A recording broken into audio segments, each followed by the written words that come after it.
Narada channel को आपण मानक स्वागत। यहाँ पूर्वर तुलसी गछ को फूल कुंड एवं साड़ी द्वारा सरल भाव में सजाइबा आमे देखीचे। वर्तमान माटी हांडी को नहीं तुलसी गछ को ठिया करी साड़ी द्वारा किपरि सजाइबा आमे देखिबा।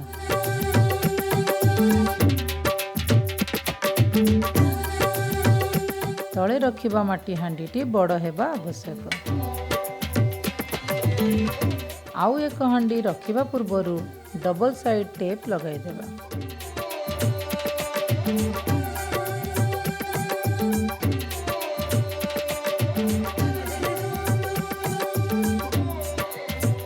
तीनोटी हांडी जोड़िबा परे साड़ी पिंधाइबा।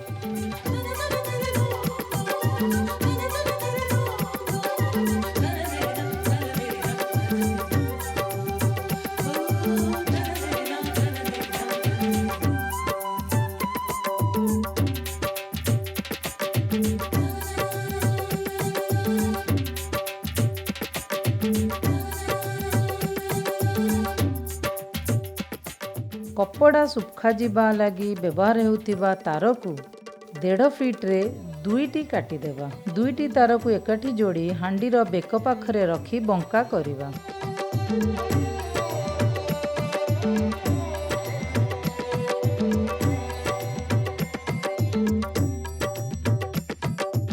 एहा परे माठिया को ब्लाउज पीस गुड़ाइबा।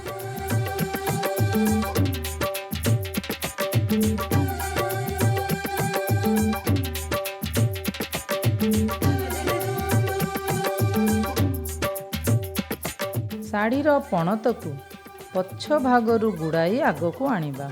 आग को आनी पुंच करिवो।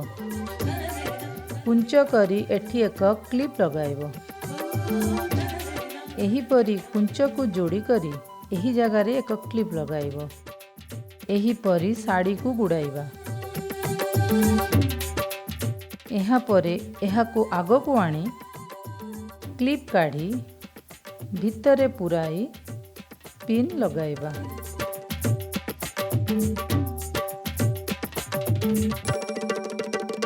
पिन लगाइबा जगह रे अंटा सूता को बांधी देबा।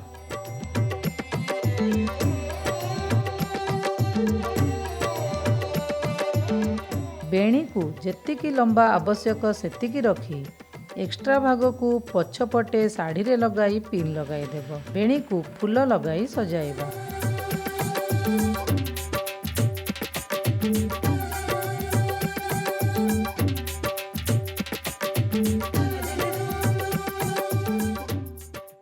एही परी सजा हेबा परे तुलसी गछ को हांडी मध्य रे रखी निज निजर पूजा पद्धति रे पूजा करिबो। ई नारदा यूट्यूब चैनल को सब्सक्राइब करी फेसबुक पेज को लाइक करंतु।